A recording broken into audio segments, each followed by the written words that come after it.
Praise the Lord. सभी विश्वासी भाई बहनों को प्रभु यीशु मसीह में जय मसीह की बाइबल शिक्षा चैनल पर आप सभी का स्वागत है।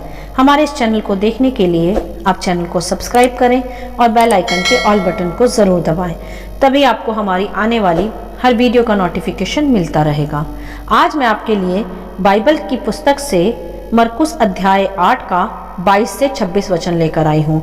बैतसैदा के अंधे को चंगा करना, Jesus healed a blind man. तो चलिए भाइयों बहनों, हम वीडियो स्टार्ट करते हैं।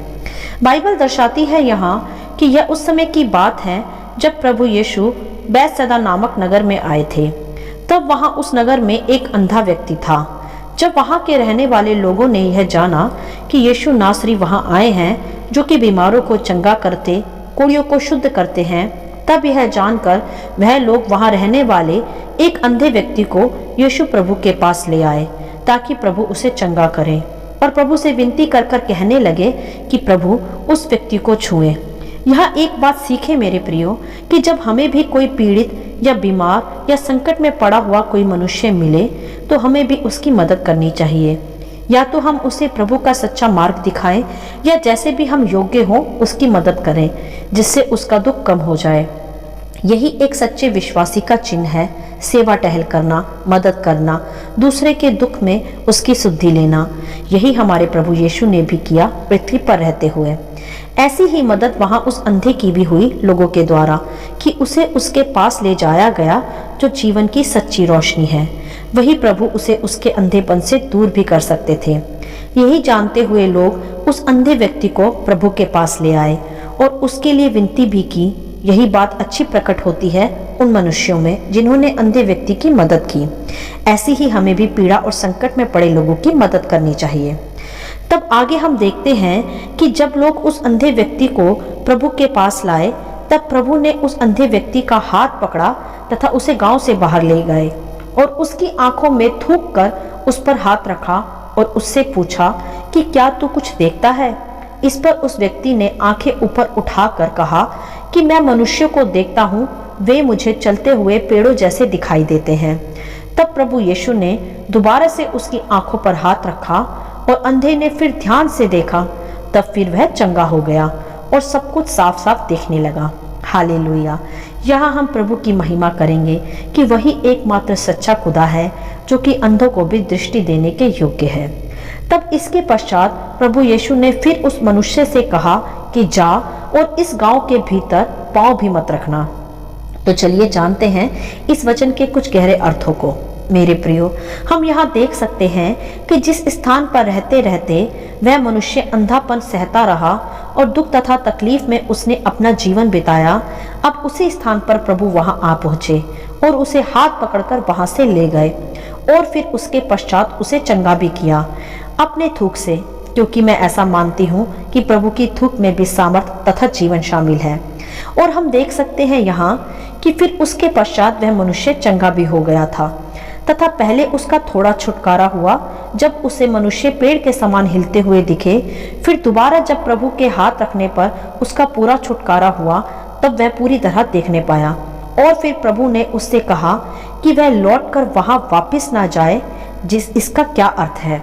इसका अर्थ यह है मेरे प्रियो कि उस मनुष्य पर अंधापन, जिस श्राप व पाप के कारण पड़ा था, पुरखाओं के श्राप में वह चल रहा था और उस पर शैतान की प्रभुता थी, इसीलिए ही तो वह अंधेपन में जीता रहा वहाँ। परंतु जब प्रभु ने उसे चंगा किया तो कहा कि फिर से उस स्थान पर मत जाना जहाँ से मैंने तुम्हें निकाला है। मेरे प्रियो, तो समझा आपने इसका अर्थ, जो साफ साफ यह स्पष्ट करता है कि प्रभु कहते हैं यहाँ कि जिन कष्टों से, जिन पीड़ाओं से, जिन श्रापों से, जिन पापों से मैंने तुम्हें छुड़ा लिया है, तुम अब उनमें वापस नहीं जाना। क्योंकि जिन दुख व कष्टों को, जिस गुलामी को तुम आज तक सहते आए हो, वो उन्हीं श्रापों व पापों के कारण तुम पर पड़ी थी। परंतु मैंने आकर तुम्हें उन सब से मुक्त किया है, आज़ाद किया है।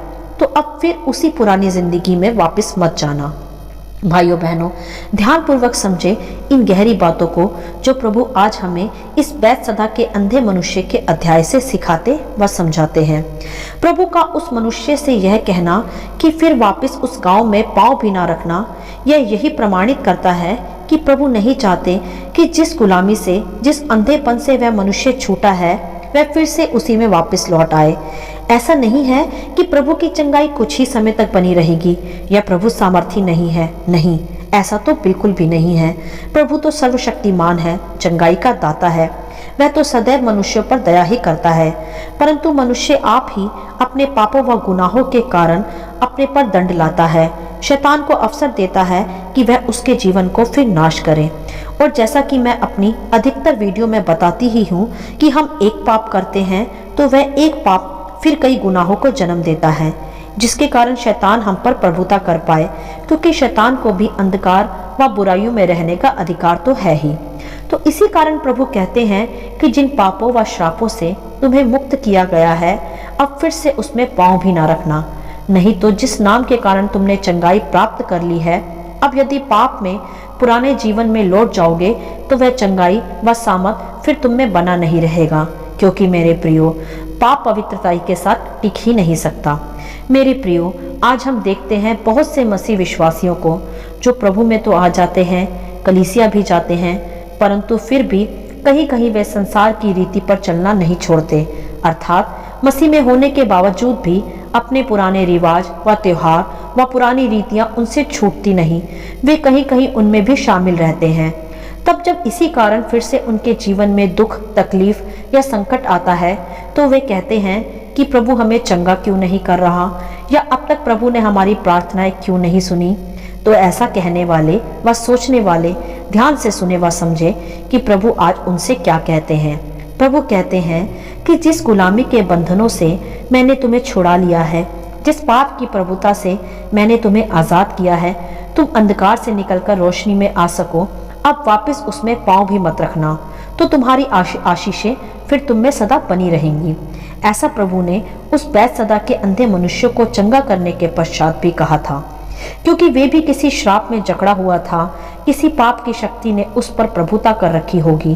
परंतु जब प्रभु ने उसे चंगा किया तो वे सारे बंधन उस पर से टूट गए। अब यह चंगाई व दृष्टिदान उसमें बना रहे, इसीलिए प्रभु ने उसे वापस उस स्थान पर, उस जीवन, उस पुरानी प्रथाओं में जाने के लिए उसे मना किया, जिससे वह अंत तक बचा रहे। यही प्रभु आज हमसे भी कहते हैं मेरे प्रियो। प्रभु भला है, दयालु है।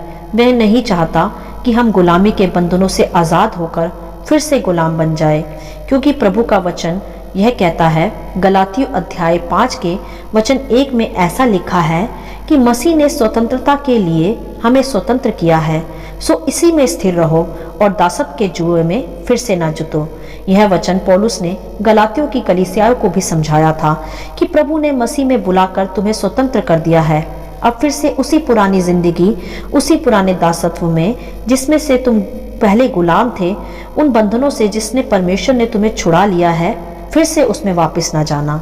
भाइयों बहनों, हम जिस देश में रहते हैं आज, यहाँ बहुत से त्योहार व रीति रिवाज भी मनाए जाते हैं। मैं नहीं कहती कि वे सब गलत करते हैं, वे उनका विश्वास है। हमें किसी का न्याय करने का कोई अधिकार नहीं। हमें तो बस अपना जीवन जांचना है, प्रभु के विश्वास के आधार पर अब जीवन जीना है, जिसने हमें स्वतंत्र किया है सभी बंधनों से, सभी प्रथाओं से। तो जो कोई भी आज मसीह को जानने के बाद भी यदि अभी भी उन्हीं पुरानी प्रथाओं में, पुराने जीवन में, संसारिक रीतियों में चल रहा हो, तो प्रभु आज उनसे यह कहते हैं कि उन्हीं बातों में वापस पांव भी मत रखना। यह निर्देश है हम सभी के लिए आज, क्योंकि हम सभी जानते हैं मेरे प्रियो कि हम आज भी थोड़ा थोड़ा मसीह में और थोड़ा थोड़ा संसार में चलते रहते हैं, जो कि गलत है। इसका अंत सही नहीं है। हम ऐसा करके अपना अनंत जीवन खो देंगे। इसीलिए आज प्रभु हमें इस वचन के आधार पर सिखाते हैं कि हमें ऐसा बिल्कुल नहीं करना चाहिए।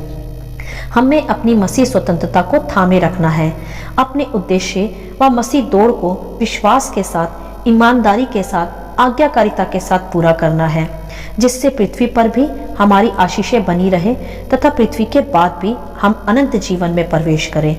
इसीलिए प्रभु ने उस अंधे मनुष्य को दृष्टि देकर भी यही कहा था कि उसकी शारीरिक आंखें तो खुल ही गई हैं, अब उसकी आत्मिक आंखें भी खुल जाएं और वह बंधनों से मुक्त हो और जीवन में प्रवेश कर पाए। तो भाइयों बहनों, थामे रहे अपनी आशीषों को उस जीवन की सच्ची रोशनी में सदा बने रहें और फिर दासत के जुए में ना जुटें जिससे प्रभु ने हमें छुड़ा लिया है। संसार की चकाचौंध को देखकर भरमाए नहीं, यह अंत में हमें केवल नाश की ओर ही ले जाएगी और कुछ नहीं। और प्रभु आज भी और युगानुयुग भी हमें जीवन नहीं वरन बहुतायत का जीवन देने आए हैं। हमें उसी में स्थिर रहना है, चंगाइयाँ या आशीषें प्राप्त कर फिर से पुराने जीवन में नहीं लौट जाना जो केवल विनाश देती है। तो भाइयों बहनों, जिस प्रकार प्रभु यीशु ने बैतसैदा के उस अंधे को चंगा करने के बाद कहा था कि फिर से उस स्थान पर पाँव मत रखना, उसी तरह प्रभु यीशु आज हम विश्वासियों से भी कहते हैं कि मसीह में आने के बाद, चंगाइयाँ पाने के बाद, जीवन की सच्ची रोशनी को जानने के बाद फिर से हम पुराने जीवन में ना लौट जाएं। यदि हम ऐसा करते हैं तो हम अपना अनंत जीवन खो देते हैं और प्रभु की आज्ञाकारिता भी हमसे छूटती जाती है। मेरे प्रियो, प्रभु के इस वचन के आधार पर सच्चाई से चलें, आज्ञाकारिता से चलें और अपने उद्देश्यों को जिसके लिए आप मसीह में बुलाए गए हैं उसे सदा थामे रहें। इसी पर चलते हुए आप अनंत जीवन को, चंगाइयों को, आशीषों को प्राप्त करेंगे और वह सदा आपके साथ बनी भी रहेंगी। हालेलुया। आशा करती हूँ इन वचनों का संक्षिप्त विवरण आप सभी को समझ में आया होगा। परमेश्वर आपको अपनी पवित्र आत्मा की भरपूरी से सदा भरता रहे। यदि आप चाहते हैं कि दूसरे भी इन्हें सुनकर आशीष पाएं, तो आप दूसरों के साथ भी इन्हें शेयर कर सकते हैं, क्योंकि हमारे प्रभु यीशु मसीह की यही इच्छा है। आमीन and God bless you all.